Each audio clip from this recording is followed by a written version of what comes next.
The year is 1800. A curious little invention is being talked about. It's called a microscope. What it allows you to do is see tiny little life forms that are invisible to the naked eye.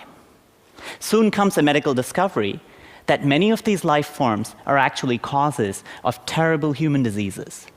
Imagine what happened to the society when they realized that an English mom in her teacup actually was drinking a Monster soup. Not very far from here. This is from London. Fast forward 200 years. We still have this Monster soup around, and it's taken hold in the developing countries around the tropical belt. Just for malaria itself, there are 1 million deaths a year and more than 1 billion people that need to be tested because they are at risk for different species of malarial infections. Now, it's actually very simple to put a face to many of these monsters. You take a stain, like acridine orange or a fluorescent stain or Giemsa, and a microscope, and you look at them. They all have faces. Why is that so? That Alex in Kenya, Fatima in Bangladesh, Navjot in Mumbai, and Julie and Mary in Uganda still wait months to be able to diagnose why they are sick. And that's primarily because of scalability of this diagnostics is completely out of reach. And remember that number, 1 billion. The problem lies with the microscope itself. Even though the pinnacle of modern science, research microscopes are not designed for field testing, neither were they first designed for diagnostics at all. They're heavy, bulky, really hard to maintain, and cost a lot of money. This picture is Mahatma Gandhi in the 40s using the exact same setup that we actually use today for diagnosing TB in his ashram in Sevagram in India. Two of my students, Jim and James, traveled around India and Thailand, starting to think about this problem a lot. We saw all kinds of donated equipment.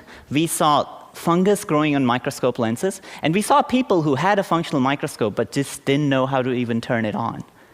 What grew out of that work and that trip was actually the idea of what we call foldscopes. So what is a foldscope? A foldscope is a completely functional microscope, a platform for fluorescence, bright field, polarization, projection, all kinds of advanced microscopy built purely by folding paper. So now you think, how is that possible? I'm going to show you some examples here, and we'll run through some of them.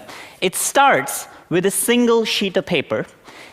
What you see here is all the possible components to build a functional bright field and fluorescence microscope. So there are 3 stages. There is the optical stage, the illumination stage, and the mask holding stage. And there are micro-optics at the bottom that's actually embedded in the paper itself. What you do is you take it on, and just like you were playing like a toy, which it is, I tab it off, and I break it off. This paper has no instructions and no languages. There is a code, a color code embedded that tells you exactly how to fold that specific microscope. When it's done, it looks something like this. Has all the functionalities of a standard microscope, just like an XY stage, a place where a sample slide could go, for example, right here. We didn't want to change this because this is the standard that's been optimized for over the years, and many health workers are actually used to this. So this is what changes, but the standard stains all remain the same for many different diseases. You pop this in. There is an XY stage, and then there is a focusing stage, which is a flexure mechanism that's built in paper itself that allows us to move and focus the lenses by micron steps. So what's really interesting about this object, and my students hate when I do this, but I'm going to do this anyway, is these are rugged devices. I can turn it on and throw it on the floor and really try to stomp on it. And they last, even though they're designed from a very flexible material like paper. Another fun fact is this is what we actually send out there as a standard diagnostic tool. But here in this envelope, I have 30 different Foldscopes of different configurations, all in a single folder. And I'm going to pick one randomly. This one, turns out, is actually designed specifically for malaria because it has the fluorescent filters built specifically for diagnosing malaria. So the idea of very specific diagnostic microscopes comes out of this.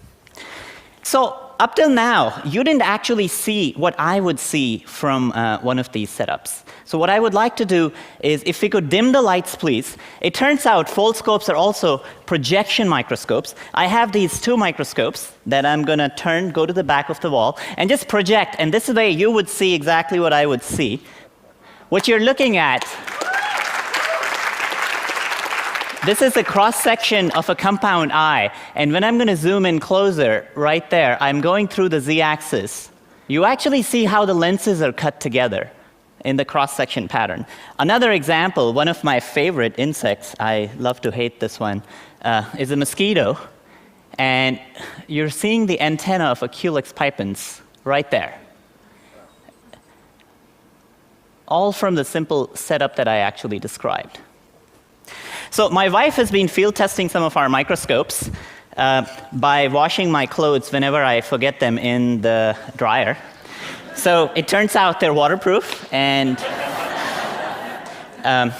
right here is just fluorescein water. And I don't know if you can actually see this. This also shows you how the projection scope works. You get to see the beam, the way it's projected and bent. Can we get the lights back on again? So I'm quickly going to show you, since I'm running out of time, in terms of how much it costs for us to manufacture, the biggest idea was roll-to-roll manufacturing. So we built this out of 50 cents of parts and cost. And what this allows us to do is think about a new paradigm in microscopy, which we call use and throw microscopy. I'm going to give you a quick snapshot of some of the parts that go in. Here is a sheet of paper. This is when we were thinking about the idea. This is an A4 sheet of paper. These are the 3 stages that you actually see. And the optical components, if you look at the inset up on the right, we had to figure out a way to manufacture lenses in paper itself at really high throughputs. So it uses a process of self-assembly and surface tension to build achromatic lenses in the paper itself. So that's where the lenses go. There are some light sources. And essentially, in the end, all the parts line up because of origami, because of the fact that origami allows us sub-micron scale precision of optical alignment. So even though this looks like a simple toy, the aspects of engineering that go in something like this are fairly sophisticated. So here is another obvious thing that we would do, typically, if I was going to show that these microscopes are robust, is go to the 3rd floor and drop it from the floor itself. There it is, and it survives. So for us, the next step actually is really finishing our field trials. We're starting at the end of the summer. We are at a stage where we'll be making thousands of microscopes. That would be the first time where we would be doing field trials with the highest density of microscopes ever at a given took place. We've started collecting data for malaria, Chagas disease, and Giardia from patients itself. And I want to leave you with this picture. I had not anticipated this before, but a really interesting link between hands-on science education and global health. What are the tools that we're actually providing the kids who are going to fight this monster soup for tomorrow? I would love for them to be able to just print out a Foldscope and carry them around in their pockets. Thank you.